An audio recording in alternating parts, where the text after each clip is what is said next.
जी नाज़रीन, आज का जो हमारा टॉपिक है वो नशे के ऊपर है। जो लोग नशा बेचते हैं और वो लोग जो नशा करते हैं या नशा पीते हैं, उनको कानून की नजर में कितनी सजा हो सकती है, उसके लिए हम जानते हैं हमारे सीनियर एडवोकेट हाई कोर्ट जनाब नवीद चौधरी साहब। वो हमें बताएंगे कि इसका क्या प्रोसीजर है और अदालत इसमें कितनी सजा दे सकती है। जी नवीद साहब। जी सिकंदर साहब, कानून के मुताबिक अगर कोई शख्स नशावर चीज़ को इस्तेमाल करता है, उसको बेचता है, अपने पास रखता है, तो उसकी मिकदार के तयन से उसको सज़ा का तयन किया गया है। और जो सेक्शन इसको डील करता है वो है section 9 subsection C, control of narcotic substance act 1997। इसमें दर्ज है कि अगर कोई शख्स जिसके पास कोई नशावर चीज़ है, जिस तरह आजकल लोग आइस का इस्तेमाल कर रहे हैं, चर्स का इस्तेमाल कर रहे हैं, हेरोइन का इस्तेमाल कर रहे हैं और नशावर चीज़ें भांग वगैरह, तो उसकी अगर मिकदार 100 ग्राम तक है, उस शख्स के कब्ज़े से बरामद की जाती है, जो शख्स इसको लेके फिर रहा है या इस्तेमाल कर रहा है, तो उसको 2 साल तक अदालत कैद दे सकती है सज़ा। और अगर इसकी मिकदार 100 ग्राम से ज़्यादा है और उसकी 1000 ग्राम के अंदर है, लिमिट के अंदर है, तो फिर उसको 9B सेक्शन के अंदर 7 साल तक सज़ा कैद अदालत दे सकती है। और जो अगली इसकी प्रोविजन है वो 9C, जिसमें 1000 ग्राम से लेके लामहदूद हद तक है। उससे अगर बरामद होती है कि शख्स से नारकोटिक्स, तो वो डेथ सेंटेंस का या लाइफ इम्प्रिजनमेंट तक की कन्विक्शन का हकदार हो जाता है। तो इस तरह सज़ाओं का तयन किया गया। अदालत ने जो कानून को नफाज किया, नाफज है, जो जिसके तहत इनको सज़ाएँ दी जा सकती हैं वो ये है। वकील साहब, मेरा सवाल ये है कि गैर कानूनी नशा आवर चीज़ें कौन कौन सी हैं? जी, जो अमूमन यहाँ हमारे पाकिस्तान में नशा आवर फराद चीज़ें दस्तियाब हैं, लोग इस्तेमाल करते हैं, उनमें अब तो जो ज़्यादा मशहूर है वो आइस है, शीशा है, और पहले हेरोइन और चर्स, ये ज़्यादातर लोग हैं जिनको इस्तेमाल करते हैं। भंग भी है और पोपी जिसे बोलते हैं, वो लोग इस्तेमाल करते हैं और अपने पास रखते हैं। वकील साहब, भंग से याद आया कि भंग पे तो मैंने कभी नहीं सुना कि कोई वो मतलब कोई उसको कोई पर्चा पुर्चा दिया गया हो या कोई सजा दी गई हो। जी, नशावर चीज़ों की जो तारीफ़ बयान की गई है, उसमें हर वो चीज़ जिससे इंसानी दिमाग को मफलूज हो जाने का अंदेशा हो, जिसे हो जाता हो, तो वो चीज़ इसमें शामिल है। अब वो ये नारकोटिक्स में की डेफिनेशन में मौजूद है। हाँ, अलबत्ता जिस नौइयत के नशे आइस और हेरोइन और चर्स हैं, भंग उससे कुछ कम असरअंदाज होती है। अलबत्ता ये भी जुर्म है, शराब नोशी से भी ये मामले नशावर में आती हैं, लेकिन उसके लिए प्रोहिबिशन एनफोर्समेंट ऑफ हद ऑर्डर का इतलाक़ होता है 1979 का। तो जो ये नशे हैं जिनके मैंने पहले अर्ज़ किए हैं, इनको control of narcotic substance act में ही डील किया जाए। अच्छा वकील साहब, हमारी आवाम को ये बताइएगा कि नशा बेचने वाले को और नशा पीने वाले जो हैं, इनकी शिकायत जो है किस इदारे को की जा सकती है? जी, ये हर खासो आम को शिकायत है कि हमारे माशरे में अमीर है, गरीब है, तबके में हर तरह के लोग हैं जो नशा इस्तेमाल करते हैं, और उनको देख दूसरे लोगों को भी इसका तासुर पहुंच जाता है। तो होना ये चाहिए कि हमें उन अदारों को कंप्लेन कर देनी चाहिए जो मुतलका इसको इन्फोर्स करने के लिए बनाए गए हैं, जो इसको रोकथाम के लिए मौजूद हैं, जिनमें से एक अदारा control of narcotic substance act के तहत अदारा CNSA इसके तहत काम करता है। और दूसरा जो लोकल पुलिस है हमारी थानों में, इनके पास भी इस प्रोविज़न में दोनों पुलिस को अख्तियार है कि वो मुकदमे दर्ज करके तो मुलजमान को रोकथाम, इस जुर्म से रोकथाम कर सकते हैं। वकील साहब, मेरा ये सवाल है, कोई भी नशा आवर चीज़ किसी से बरामद हो, कितनी मिकदार में हो, जो जमानत हो जाए बासानी? जी, ज़मानत के सिलसिले में ये बात है कि जब कानून ने नशे आवर चीज़ों की बरामदगी की कैटेगराइजेशन कर दिया, जैसे 9A में 100 ग्राम, 9B में 1000 ग्राम तक, यानी कि 999 ग्राम तक, और फिर 1 किलो से ऊपर, और फिर लामहदूद हज़ार तक 9C है, तो इसी तरह सज़ाओं का तयन भी कर दिया गया है। अब ज़मानत के लिए भी 9A की ज़मानत मजिस्ट्रेट सुनता है, उसकी दायरा अख्तियार में आ जाता है, वो उसको ज़मानत देने का मुजाज़ा, और 9A में ज़मानत अमूमन उसी वक्त अदालत दे देती है, जैसे कि मुल्ज़म जुडिशल होता है, उस पर अगर ज़्यादा 1 दिन का नोटिस करने के बाद उसकी बेल ग्रांट कर देती है, वो स्टेट कंप्लेनेंट होती है। तो कोर्ट को इतना एतराज़ नहीं होता। जो 9B के ऑफेंसेस हैं वो tribal by the session court है, उसकी बेल भी सेशन जज के पास दायर होती है और वही उसकी बेल ग्रांट करते हैं, और उसके लिए वो भी अमूमन 9B के ऑफेंसेस में भी 1000 ग्राम तक की रिकवरी पे भी ज़मानत अदालतें आसानी से दे देती हैं। अब बात आ गई 9C की, जिसमें 1000 ग्राम से लेके लामहदूद मिकदार की नारकोटिक्स हैं जो किसी शख्स से बरामद हों, वो बेच रहा हो या इस्तेमाल कर रहा हो, तो उसके लिए अदालतें बेल देने में हिचकिचाती हैं और 1000 ग्राम से अबाव बेलें सिर्फ 1250 ग्राम तक लेटर जजमेंट है ऑनरेबल अपेक्स कोर्ट की, जिसमें वो ग्रांट कर सकती हैं। उससे ज़्यादा मिकदार की क्वांटिटी की अगर प्लांट की है किसी ने या रिकवर हुई है किसी से, तो उसकी फिर लोग जजेस बेल नहीं देते, बल्कि उसको फिर ट्रायल में ही देखना पड़ता है। अच्छा वकील साहब ये बताइएगा कि बेचना तो जुर्म है, कोई भी नशावर चीज, क्या पीने वाला भी उतना ही जुर्म में शामिल होता है जितना बेचने वाला? जी बिल्कुल, नशावर चीज़ को अपने पास रखना ही जुर्म है और उसको बेचना और इस्तेमाल करना ये उसके सबसिक्वेंट पहलू है। तो जिस किसी के पास भी नशावर चीज़ है और वो उसको रखता है या बेचता है या अपने लिए इस्तेमाल करता है, तो वो जुर्म का मुर्तकब होगा और जुर्म वही लगेगा जो मैंने पहले अर्ज़ कर दी। वकील साहब मेरा यही भी एक सवाल है कि अगर खरीदने वाला भी मुजरम होता है, यानी कि जो यूज़ करता है, तो अगर वो मुजरम है तो फिर तो हमारे पाकिस्तान में कई रोड्स पे कई लोग ये फुटपाथ पे पड़े होते हैं नशा लेके, तो क्या उनको कोई सज़ा नहीं है?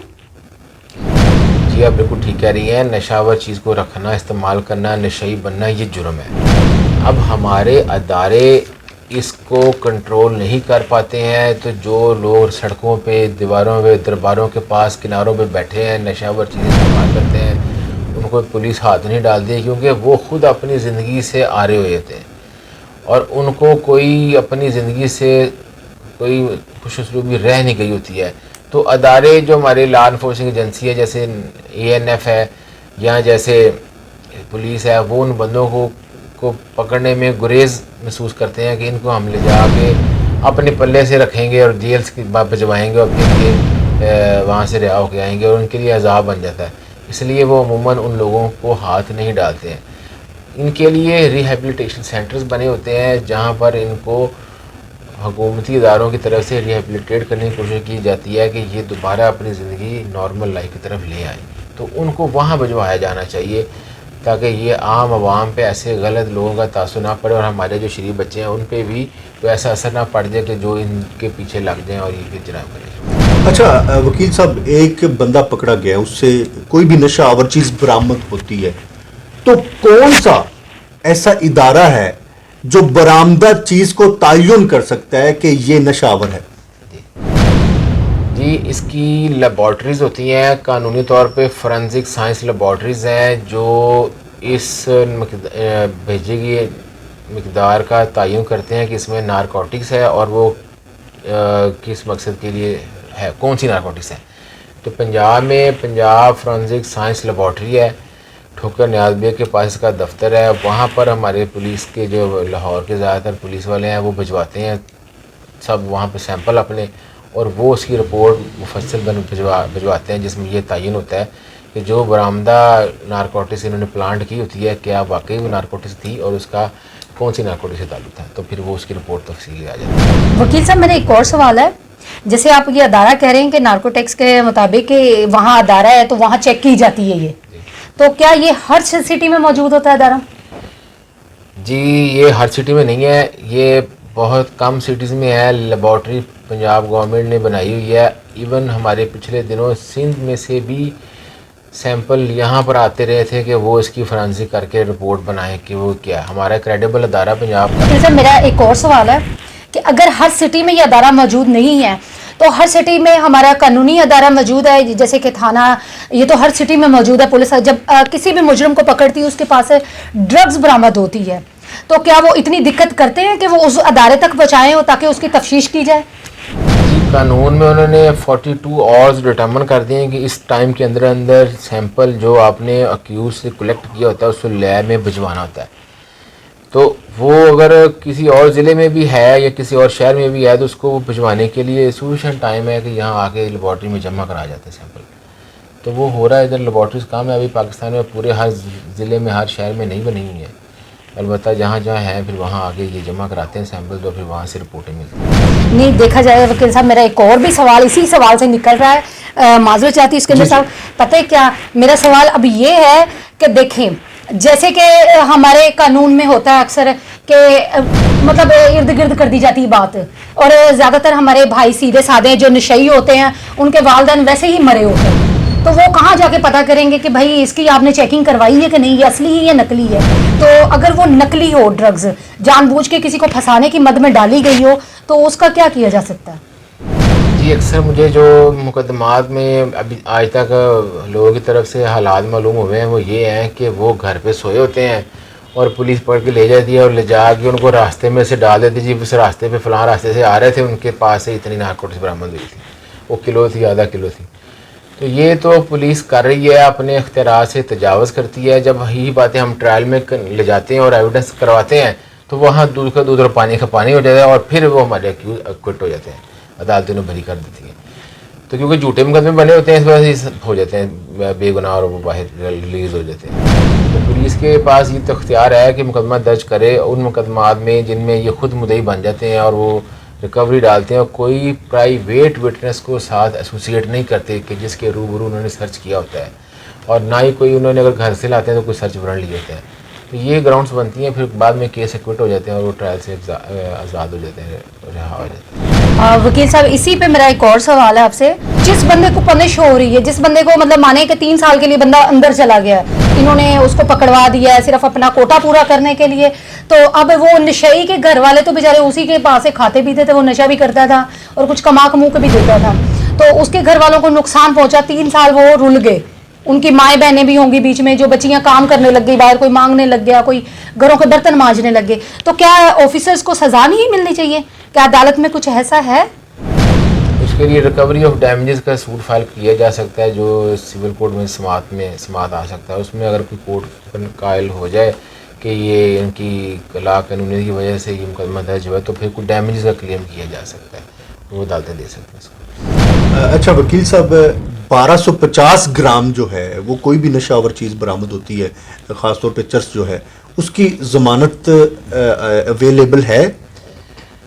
जी, अभी ये गाहे बगाहे अदालतें हमारी एक लॉ सेट कर देती हैं कि कितने ग्राम तक की मिकदार को ज़मानत दे देनी चाहिए और कितने की नहीं। आज तक जो ज़मानत का कॉन्सेप्ट बना हुआ है हाई कोर्ट की रूलिंग के मुताबिक 1250 ग्राम, जितना आपने बताया, इतनी मिकदार तक अगर किसी शख्स से रिकवरी होती है कि उससे ये नारकोटिक्स की, तो वो ऑनरेबल हाई कोर्ट्स उसको बेल दे देती हैं। इससे ज़्यादा मिकदार पे फिर वो बेल नहीं देती हैं, बल्कि वो कहती हैं आप ट्रायल में इसे कंक्लूड करा लें और स्पीडी ट्रायल करके इसको डिसाइड करा लें कि अगर ये कन्विक्ट होता है तो सज़ा हो जाएगा, अगर ये कन्विक्ट नहीं होता है तो एक्विट करवा लें इसको, तो बेल से तरीका करें। अच्छा वकील साहब, अक्सर ये होता है कि चलान पे चला जाता है, मुलज़म जो है उससे थोड़ी सी बरामद हुई 1250 ग्राम, तो क्या मजिस्ट्रेट जेल में जाके भी उसको रिलीफ दे सकते हैं? जी, कुछ छोटे जराइम्स में मजिस्ट्रेट्स जाके या सेशन जजेस जाके जेलों में मुलज़मों की ज़मानत ले लेते हैं, उनके ज़ाती मुशलके जात, लेकिन जो 1250 ग्राम है इतनी मिकदार पे वो खुद ज़मानत नहीं ले सकते। कम मिकदार पे 100 ग्राम, 200 ग्राम, 250 ग्राम तक इन्होंने कुछ मौक़ों पे ये जाते हैं, महीने के महीने हमारे यहाँ जेल सुपरडेंट के पास जाके वहाँ कैदी से तफसीलात मालूम करके कम मिकदार वालों को वो वहाँ पर ज़ाती मुशलकों पर रिहा कर देते हैं। वकील साहब, मेरा एक और सवाल है कि जैसे आपने बताया कि रिहा कर देते हैं जजेस हजरात जब जाते हैं जेलों के अंदर, तो जिन पे नजायज़ हुआ होता है, हालांकि उन्हें मालूम तो हो ही जाता है इस पे नजायज़ केस हो गया है, इसको नजायज़ अंदर रखा हुआ है, तो क्या फिर भी वो उनकी कर सकते हैं अपील? जी, जायज़ या नाजायज़ का तयन तो ट्रायल कोर्ट में आता है। जब ट्रायल कमेंस होता है उसमें एविडेंस आती है, तो एविडेंस अगर तो साबित ना कर पाए केस तो फिर वो बरी हो जाता है, और अगर वो केस साबित हो जाता है कि उसके खिलाफ रिकवर्ड नारकोटिक्स उसके खिलाफ इस्टेब्लिश हो जाती है तो फिर वो कॉन्विक्ट हो जाता है। तो अदालतों के पास तो FIR पढ़ के तो खैर वो रफली जज कर सकते हैं कि ये केस किस नौयत का है, लेकिन आम तौर पर जितने नारकोटिक्स के केस हैं सब में कहानी तकरीबन एक ही नौयत की होती है। पुलिस वाले को नीले शावर में चरस डाली होती है, दाएं बाएं हाथे पकड़ाई होती है क्यूज को, और वो आ रहा होता है तो उसे वो डाल के प्लांट कर देते हैं। तो ये तो उनकी जो एक तहरीर का ज़मन है वो तकरीबन 19-20 ही फ़र्क पड़ता है, ज़्यादा वो चेंज नहीं करते हैं। और पता लग जाता है कि ये केस इस नौयत का है कि इसकी ज़मानत या क्विटल हो जाएगा। अलबत्ता जो वकील की काबिलियत की बुनियाद पर अक्यूज़ को रिलीव मिलता है कि वो कौन से सवालात में कंप्लेनेंट या उसके विटनेसेस को उनकी क्रेडिबिलिटी को लूज़ करके केस को विन पॉइंट की तरह लेके जाता है। Good. तो फिर वो शख्स केस जीत सकता है। थैंक यू न्यूई साहब। बाकी आपके जो भी क्वेश्चन है, जो भी आपको मसले दरपेश हैं, आप हमें कमेंट बॉक्स में ज़रूर बताएं। जी नाजरीन, कैसा लगा आज का हमारा प्रोग्राम, जो कि नशा बेचने वाले और नशा पीने वाले जो दोनों मुजरिम हैं उनके ऊपर किया गया और तफसील से इसको हमने डिस्कस किया। आपको ये प्रोग्राम कैसा लगा कमेंट्स बॉक्स में जरूर बताइएगा। अगर आपको किसी भी मुश्किलात का इस हवाले से सामना है तो आप हमसे राब्ता करें। देखते रहिए कानून। कानून।